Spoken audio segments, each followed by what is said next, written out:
Assalamualaikum warahmatullahi wabarakatuh. Waalaikumsalam warahmatullahi wabarakatuh.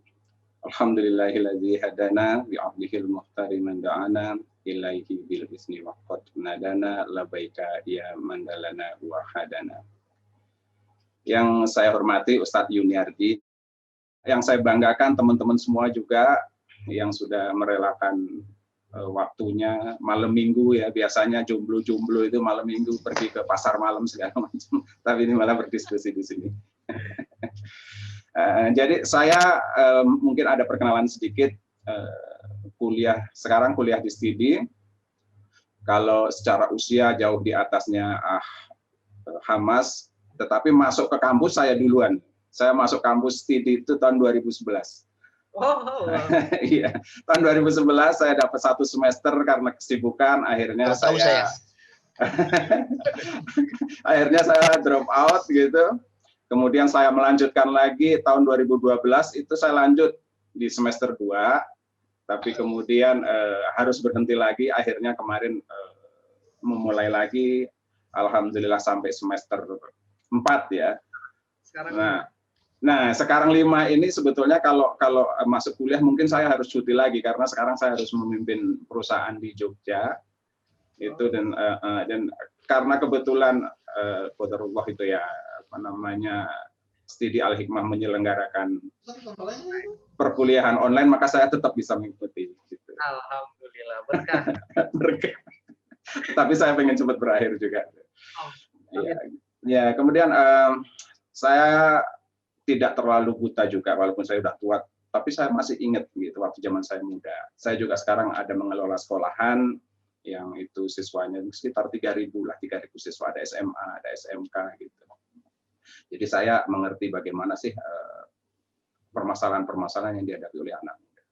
Saya juga pernah menjadi musisi, pernah juga menjadi developer game gitu kan, yang biasanya itu bergelutnya itu dengan para pemuda. Gitu. Nah, dari pengalaman-pengalaman saya dan dari aktivitas-aktivitas saya sekarang ini, saya itu mengidentifikasi bahwa permasalahan pemuda itu terutama pemuda Indonesia ya, itu punya culture shock, kagetan gitu, kagetan dengan dunia luar gitu. Anak pesantren yang tadinya baik dibimbing gitu, begitu keluar pesantren menghadapi dunia luar akhirnya kaget gitu dan bisa berubah gitu ya. Nah, biasanya kaget-kagetan ini tuh terkait ya dengan budaya gitu, dengan kreativitas orang-orang yang mereka anggap itu lebih wah lah, lebih mampu, lebih hebat gitu. Mereka itu kaget. Nah, dalam kesempatan ini saya ingin membawakan sebuah materi ya. Bagaimana sih supaya kita itu enggak kagetan? Sebetulnya kagetan itu, kita itu sering mengadopsi budaya-budaya luar itu karena kita menganggap bahwa orang luar itu lebih hebat dari kita, lebih kaya gitu kan, segala macam kan. Tapi coba kalau kita melihat negara kayak Timur Timur gitu kan, mereka punya budaya apa, kita juga males-malesan gitu. Maka pemuda-pemuda itu harus mempersiapkan dirinya, mempersiapkan negaranya itu supaya menjadi kuat, supaya teguh dalam pendirian gitu, tidak mudah untuk terpengaruh tadi seperti yang disampaikan juga oleh Ustadz ya. Oke, nah materinya saya ini sudah di-share ya sama Fauzan ya. Jadi membangun kejayaan bangsa. Kalau kita membangun kejayaan bangsa, maka bangsa kita itu menjadi besar, maka bukan kita yang terpengaruh oleh orang-orang luar itu, tetapi kitalah yang mempengaruhi orang-orang luar. Nah, mempengaruhi dengan apa? Dengan pengaruh-pengaruh yang baik tentunya, yang Islami juga. Slide berikutnya.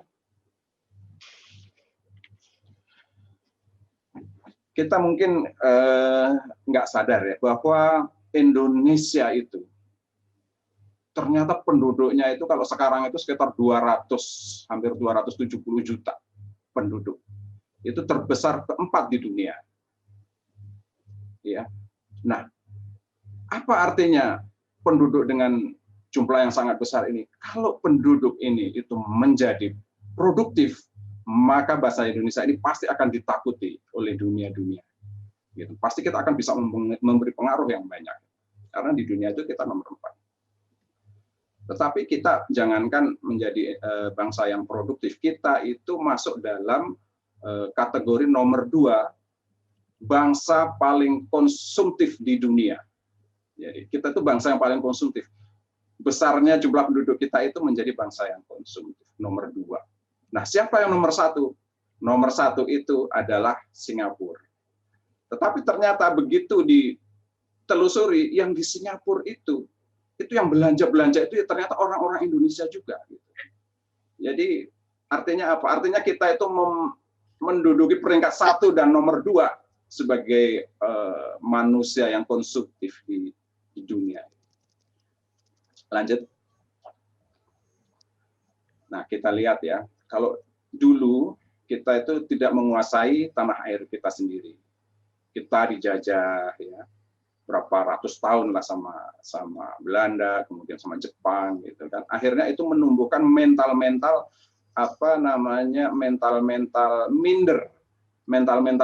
gitu ya. Bahwa kita menganggap mereka itu lebih baik gitu. Nah, alhamdulillah pemuda-pemuda zaman tahun itu Soekarno dan segala macam Muhammad Yamin gitu ya, memperjuangkan Indonesia sehingga merdeka gitu. Nanti terbalindir kan ini? Tetapi bagaimana dengan pemuda zaman sekarang? Pemuda zaman sekarang itu kita kan harus mengisi kemerdekaan ya, tetapi kenyataannya kita sekarang itu tidak menguasai kehidupan kita sendiri. Apa itu? Kalau dulu kita tidak menguasai tanah air kita, tapi kita sekarang tidak menguasai kehidupan kita sendiri. Coba bayangkan dari bangun tidur, apa yang kita konsumsi, apa yang kita ambil. Kita lanjut ke slide berikutnya. Ya kan? Produk-produk seperti ini menguasai 40% pasar minuman ringan di Indonesia. Di Indonesia itu bisa 10 triliun per tahun. Lanjut. Kemudian, nah, bangun tidur. Ini dari bangun tidur sampai tidur lagi, produk-produk seperti ini yang selalu kita konsumsi. Ya, dikonsumsi mungkin 160 juta kali per hari karena orang sikat gigi aja kan bisa siang, bisa setiap kali mau sholat gitu kan, sikat gigi. Kalau untuk anak kos ya paling nggak mungkin 1 hari sekali gitu kan. Tapi banyak sekali gitu yang kita konsumsi dari produk-produk yang dihasilkan oleh orang-orang dari luar negara kita sendiri. Lanjut. Nah, ini kita sekarang sedang melakukan perang ya, perang terbuka lah gitu. Ada semacam boikot dari produk dari Prancis karena presidennya menghina Rasulullah. Ya, ini salah satu produknya itu di Indonesia itu selalu kita bela. Dia itu 10 triliun per tahun. Padahal ya zaman dulu saya itu minuman-minuman kayak gini ini nggak ada. Kita itu ambil air dari sumur, kita rebus itu jadi gitu kan. Tetapi ini loh air gitu, bukan memerlukan teknologi yang besar, itu aja kita ambil dari luar negeri. Gitu. Bagaimana kita sebagai pemuda tanggung jawab kita mengisi kemerdekaan itu bagaimana? Mereka dapat 10 triliun, kita cuma dapat 35 miliar aja itu per tahunnya. Gitu. Nah, berikutnya. Nah ini, kita lihat produk-produk dari satu perusahaan ini. Ya, susu, ya, transaksi di Indonesia itu 200 triliun per tahun. Susu itu produk-produknya dia. Ini laporan-laporannya ini dari laporan-laporan mereka sendiri yang memberi di laporan di bursa ya. Jadi artinya apa? 200 triliun itu setara dengan 30 tahun dia penghasilannya itu 30 tahun itu udah bisa melunasi hutang Indonesia dari zaman nenek moyang sampai sekarang. Yang kemarin demo di depan Istana Presiden, oh ini 6.000 triliun gimana 6.000 triliun bayar hutangnya. Kita ya kalau mau membela produk kita sendiri ya, ini dari susu aja udah 200 triliun, belum produk-produk yang lainnya. Gitu. Artinya apa? Ah inilah pemuda itu dituntut tanggung jawabnya untuk mengisi kemerdekaan. Lanjut. Ya, kita lihat pasar modern semua nggak ada produk pasar-pasar kita gitu, semuanya itu Carrefour, nama-nama dari luar negeri semua. Gitu. Akhirnya apa? Pedagang-pedagang kita bangkrut, ya kan? Pasar-pasar tradisional mulai sepi. Coba pemuda-pemuda itu, ya kurangilah belanja ke apa namanya, ke store-store yang punyanya asing itu. Belanja itu ke tetangga sendiri, misalkan. Tetangga sendiri itu ya beda 500 itu, tapi kalau kita beliin itu ya mungkin dia 500 rupiah lebih mahal, tapi kita beli itu kita ada silaturahmi. Kita sudah menumbuhkan semangatnya mereka gitu. Nah, ini juga jalan-jalan dakwah bagi para pemuda Indonesia. Lanjut. Kalau kita melihat kemampuan bangsa Indonesia, kita itu dari kalian belum lahir, itu kita itu udah bisa bikin pesawat gitu. Walaupun pesawatnya itu dulu kita bikin dengan perusahaan-perusahaan lain di dunia, tapi kita udah bisa. Kita udah diperhitungkan gitu. Almarhum Habibie itu bilang, kalau kita itu bisa bikin pesawat, maka bikin bikin mobil itu dibeli gitu. Karena apa? Dunia itu percaya dengan produk kita. Oh, pesawat aja bisa kok gitu kan.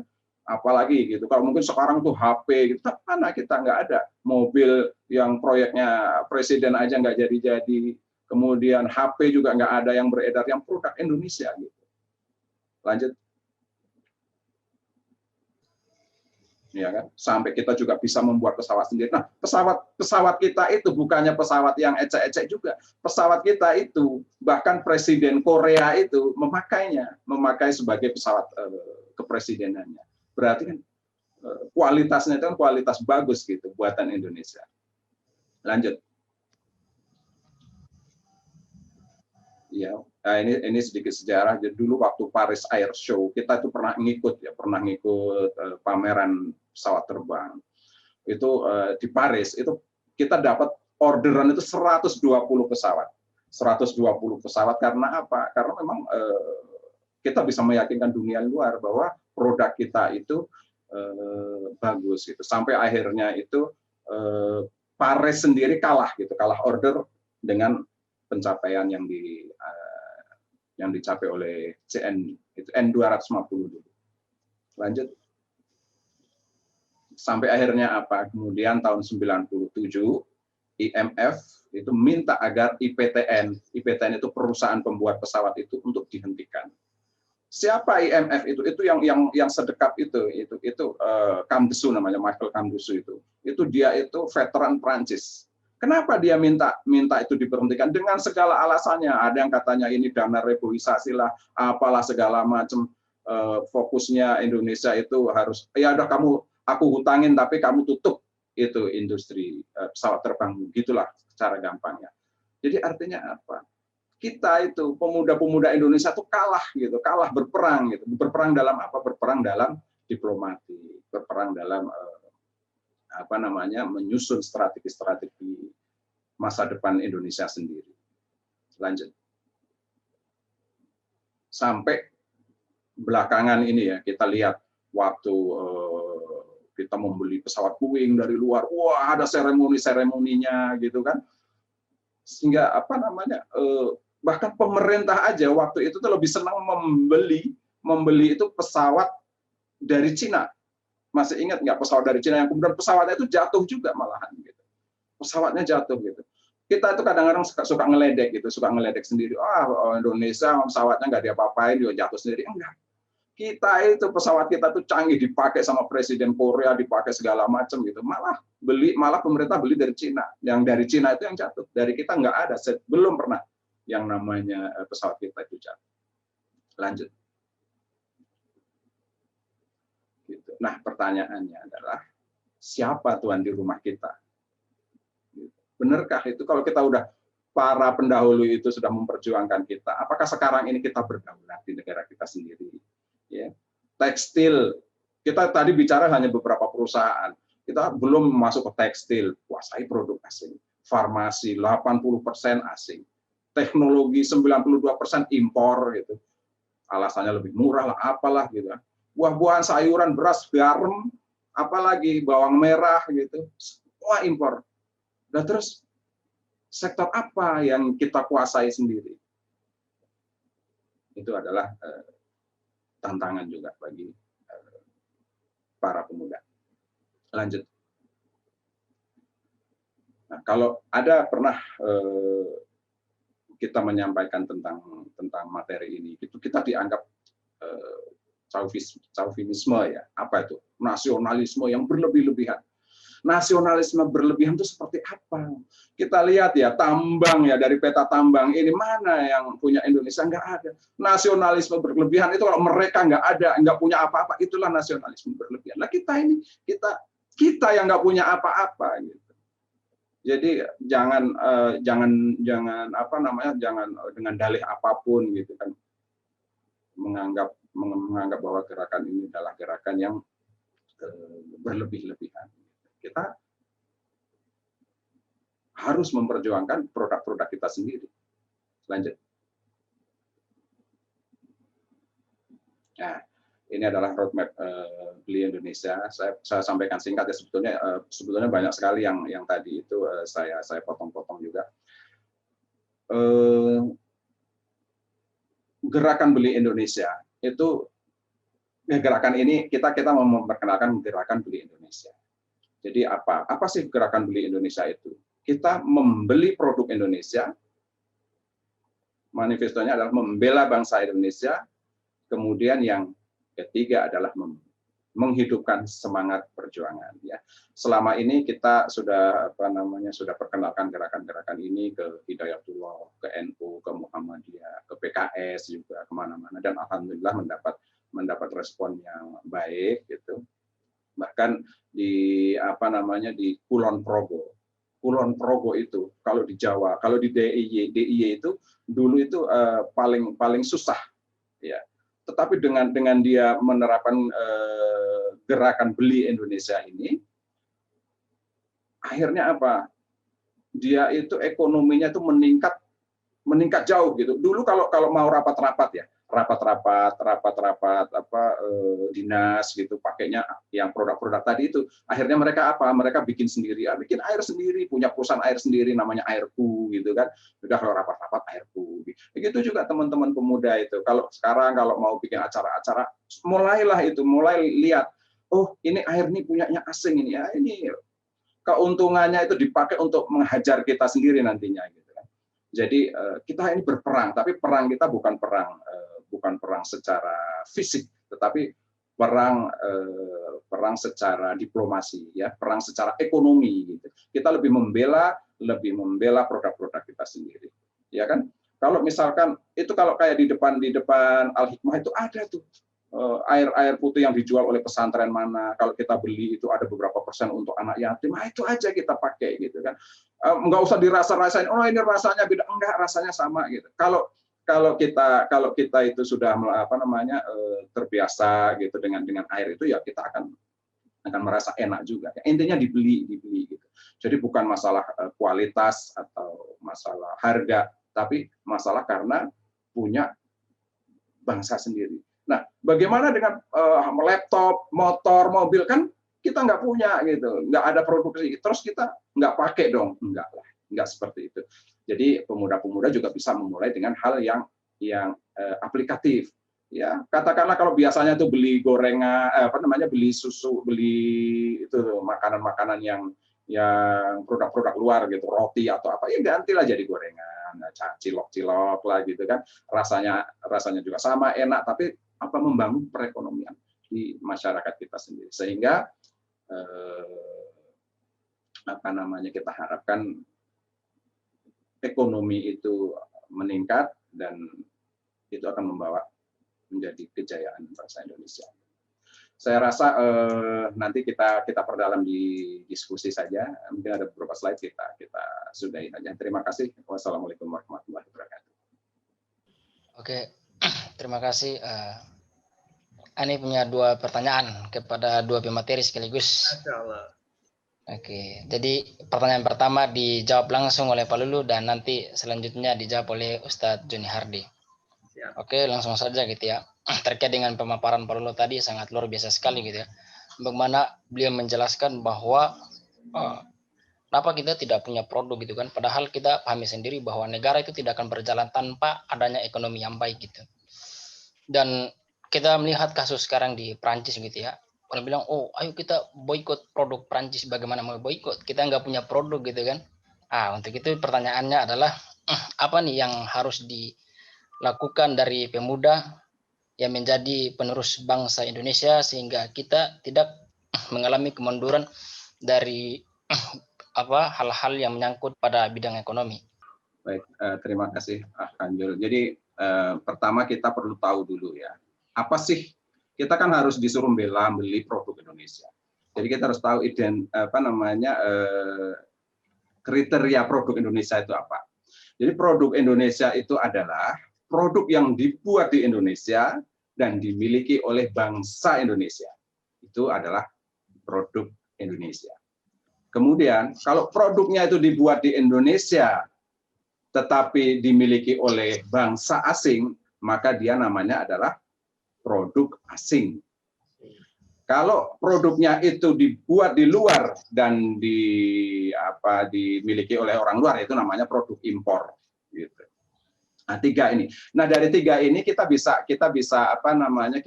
kasih peringkat gitu. Apa yang paling pertama kita usahakan beli dulu adalah ya yang produk dibuat di Indonesia, dimiliki oleh bangsa Indonesia, gitu.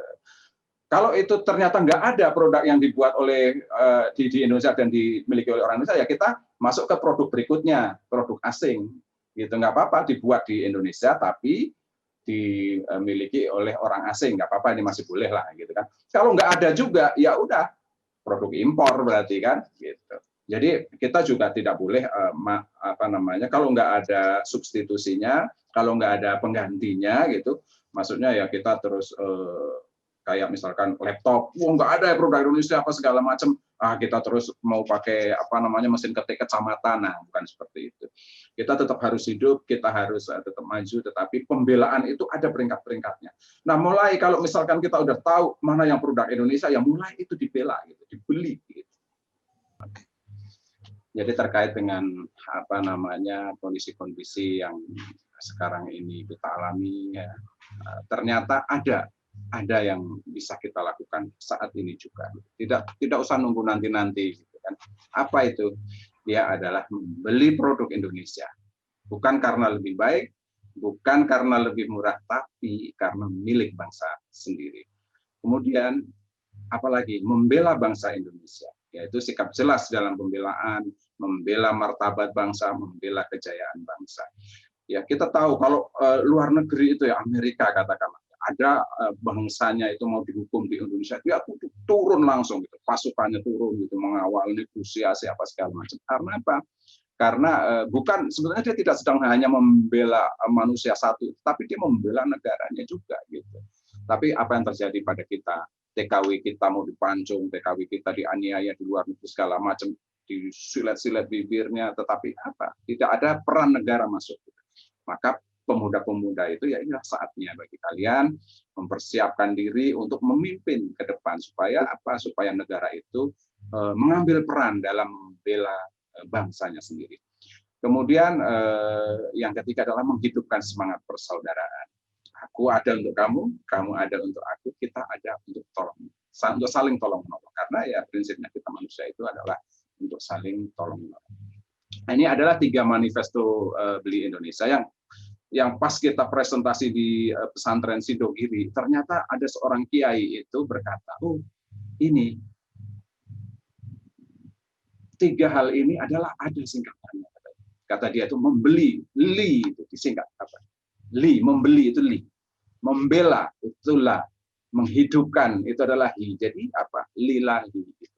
Masya Allah. Jadi seorang kiai memaknai sebagai ini katakan lillahi gitu ya. Jadi ini adalah logonya lambang tangan. Kenapa logo lambang tangan ini? Jadi waktu kita itu memperkenalkan ini di UGM dan waktu itu di masjid ada ada pada tepuk tangan karena saking semangatnya. Ada seorang pemuda berkata, mohon maaf kita di dalam masjid kita sebaiknya tidak bertepuk tangan, tetapi kita bertakbir dan dia mengacungkan jari sapu. Peristiwa itu sangat berkesan sekali. Waktu itu saya melihat, akhirnya saya membuatkan logo jari ini juga untuk gerakan Beli Indonesia. Beli. Ini artinya adalah Indonesia, tapi sebetulnya ini juga sebuah diplomasi. Ini adalah I-nya itu adalah Islam gitu. Karena apa? Karena sebetulnya kita kalau Indonesia jaya itu artinya Islam itu jaya. Kita bisa melakukan pembelaan, melakukan dakwah-dakwah seluruh dunia, tidak hanya di Indonesia gitu. Kalau kita jaya, tapi kalau kita tidak jaya, kita hanya dipengaruhi oleh orang, tidak bisa mempengaruhi. Memang beberapa gerakan-gerakan itu belum apa-apa sudah Islam ini gerakan jihad segala macam, kita langsung diberhangus gitu kan. Selama ini kita tidak, kita ini juga gerakan diplomasi gitu ya. Ini adalah Islam. Saya minta ini ada yel-yelnya. Saya minta buka mic-nya dan kita yel-yel bersama gitu ya. Kita yel-yel bersama. Bela Indonesia, bela Indonesia. Jadi kalau saya bilang beli Indonesia, Bela itu Indonesia. dijawab dengan bela Indonesia. Kalau saya bilang bela Indonesia, dijawab dengan beli Indonesia. Ya. Siap ya? Siap, siap. Ya. Beli Indonesia. Bela Indonesia. Bela Indonesia. Ya. Bela Indonesia. Beli Indonesia. Baik, semoga kejayaan bisa kita raih bersama. Wassalamualaikum warahmatullahi wabarakatuh. Waalaikumsalam warahmatullahi wabarakatuh. Mantap, Pak Lulu.